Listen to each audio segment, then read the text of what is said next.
Ousar e saber. Sejam bem-vindos ao canal Saber Filosofando. Eu sou o professor Xavier e na aula de hoje nós iremos estudar um conceito muito importante para os nossos estudos do Enem e também de filosofia, que é o conceito de Übermensch.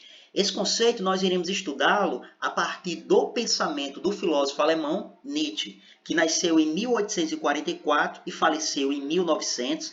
Nietzsche foi uma figura muito inteligente, não à toa inúmeras pessoas se interessam muito em estudar o pensamento de Nietzsche. Nietzsche ele passou a ser tão cobiçado, ou mais precisamente as suas ideias, nos tempos atuais, que ele é considerado por muito um filósofo pop. Um filósofo pop devido ao fato dele não atrair apenas intelectuais.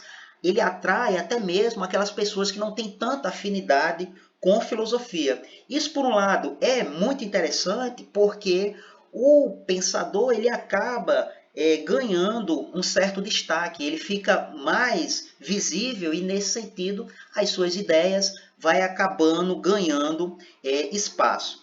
Por outro lado, isso passa a ser desafiador devido ao fato de muitos indivíduos que se aproximam das ideias de Nietzsche não terem o devido cuidado no que tange a uma leitura mais bem apurada das ideias desse filósofo, a ponto de não cometer erros crassos. A título de exemplo, esse pensador, em um dado momento, foi associado ao nacionalsocialismo, ou seja, ao nazismo. Hoje se sabe que Nietzsche nunca compactuou com ideias totalitárias. É sabido que essa associação se deu devido ao fato da sua irmã, Elizabeth Foster Nietzsche, em um dado momento que Nietzsche acabou tendo um colapso mental e ficou na condição de inválido, e nesse sentido a sua irmã acabou reunindo todas as suas obras e apresentando ao Terceiro Reich, no sentido de transparecer que Nietzsche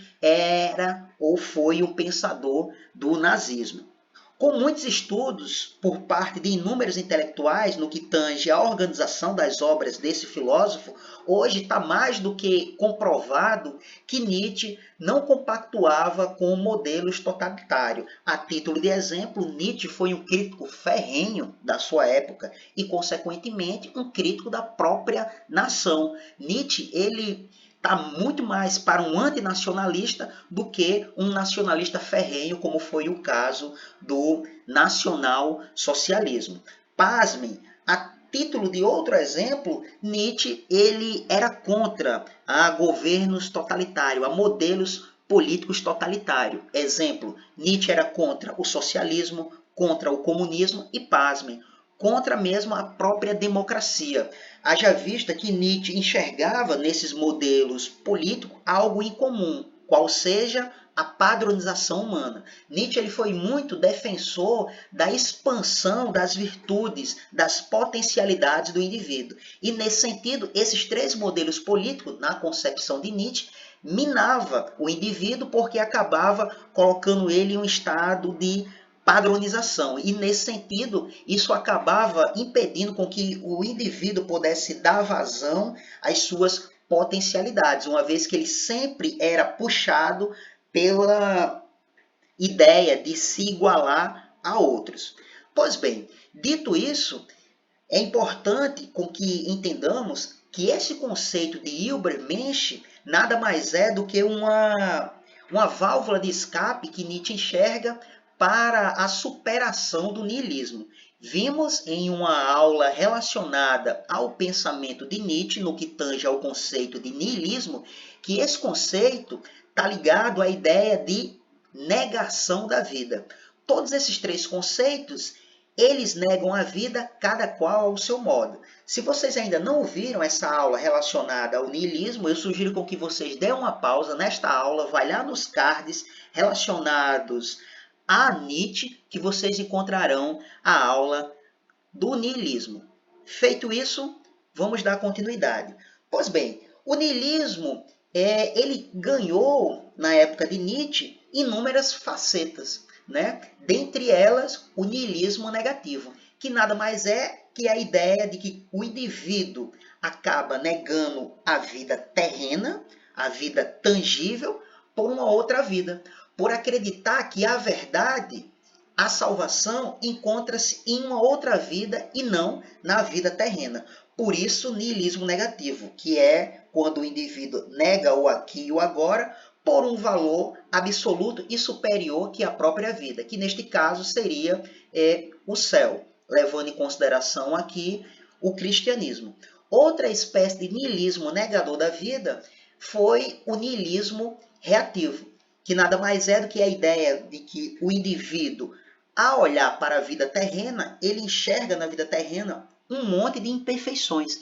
E, nesse sentido, ele acaba enxergando no saber científico uma ferramenta para melhorar a vida. Nietzsche se posicionou contra essa espécie de niilismo, uma vez que não afirmava a vida tal como ela se apresenta, uma vez que Nietzsche entendia que a vida ela é complexa e, nesse sentido, ela é perpassada por sombra e luz, agonia e êxtase, gravidade e leveza, doença e saúde, exílio e refúgio, por exemplo. E, nesse sentido, faz-se necessário com que o indivíduo afirme a vida em sua plenitude, ou seja, em toda a sua complexidade, ou mais precisamente, com toda a sua complexidade. E quando Nietzsche enxerga nesse niilismo a tentativa de melhoramento da vida, Nietzsche percebe que há uma negação da vida tal como ela se apresenta. É importante que tenhamos em mente que Nietzsche ele não é anticientífico. Quando ele se coloca contra o pensamento científico, ele está se colocando contra o modelo de pensamento científico que tem como pretensão melhorar, aperfeiçoar a vida. E Nietzsche enxerga que isso é cientificismo. Isso é extremamente nocivo para o indivíduo porque ele estará sempre em conflito com a própria vida. E, uma vez que ele está em conflito com a própria vida, ele passa a não aceitá-la da forma como a vida se apresenta, se mostrando assim negador da vida. Outra espécie de niilismo que Nietzsche enxergou no seu tempo foi o niilismo passivo, ou seja, uma espécie de niilismo que já não enxerga mais no niilismo negativo, nem no niilismo reativo, algo significativo para a própria vida. E, nesse sentido, o niilista passivo, ele acaba perdendo a crença ou não enxerga mais o valor na própria vida. E, nesse sentido, ele se torna uma pessoa triste, depressiva. Ou seja, a vida já não tem mais sentido para ele. Por isso, niilismo passivo. Diante dessas espécies de niilismos, Nietzsche acaba enxergando a possibilidade de afirmar a vida tal como ela se apresenta. E, para isso, Nietzsche traz a ideia do Übermensch, que o Übermensch, traduzindo, é importante nós termos em mente que não existe uma tradução literal para o vocábulo alemão Übermensch, mas é sabido que há um reconhecimento acerca de uma tradução para esse conceito de Übermensch, que é o super-homem. Ou seja, o super-homem é a tradução para o Übermensch. É uma expressão bastante popular. No entanto, é importante com que tenhamos em mente, a fim de que não venhamos cometer o crasso, que o super-homem de Nietzsche não se assemelha em nada com o super-homem dos quadrinhos, ou, se você preferir, com o super-homem dos filmes de Hollywood. Pela seguinte razão: em primeiro lugar, o super-homem de Nietzsche ele é humano, demasiado humano. Nesse sentido, ele é mortal. Outro detalhe: o super-homem de Nietzsche não solta raio laser pelos olhos, nem muito menos voa. O super-homem de Nietzsche nada mais é do que um ser humano. Mas, diante dessas características, que não se assemelham em nada com o super-homem dos quadrinhos, que é uma figura extremamente forte, é uma figura que mostra-se não ser mortal, solta raio laser pelos olhos, voa e etc., o que faz desse super-homem de Nietzsche ser um super-homem. Isso fica bastante claro em um aforismo que é a chave para que nós comecemos a entender o porquê dessa ideia de super-homem que Nietzsche entende como sendo a válvula de escape para o niilismo. Observemos esse aforismo que encontra-se no livro A Gaia Ciência, que Nietzsche imagina a seguinte ideia: e se um dia, ou uma noite, um demônio aparecesse furtivamente em sua mais desolada solidão e dissesse: esta vida, como você está vivendo e já viveu, você terá de viver mais uma vez e por incontáveis vezes, e nada haverá de novo nela, mas cada dor e cada prazer e cada suspiro e pensamento e tudo que é inefavelmente grande e pequeno em sua vida terão de lhe suceder novamente, tudo na mesma sequência e ordem. E assim também essa aranha e esse luar entre as árvores e também esse instante e eu mesmo. A perene ampulheta do existir será sempre virada novamente, e você com ela, partícula de poeira. Você não se prostraria e rangeria os dentes e amaldiçoaria o demônio que assim falou? Ou você já experimentou o instante imenso no qual lhe responderia: você é um Deus e jamais ouvi coisa tão divina. Se esse pensamento tomasse conta de você, tal como você é, ele o transformaria e o esmagaria talvez. A questão em tudo e em cada coisa, você quer isso mais uma vez e por incontáveis vezes? Nietzsche imagina essa ideia e faz esse tipo de pergunta diante desse eterno retorno da vida, a fim de instigar os seus leitores a pensar sobre essa condição. Ou seja, em outras palavras, Nietzsche está querendo mostrar o seguinte: e se tudo que você viveu, todas as experiências que você vivenciou, se elas tivessem de retornar mais uma vez, incontáveis vezes, sem cessar, você afirmaria a vida nessas condições ou você negaria a vida? Essa pergunta que Nietzsche faz, ela suscita um monte de inquietações, sobretudo quando falamos da questão de aceitar a vida ou negar a vida nessas condições.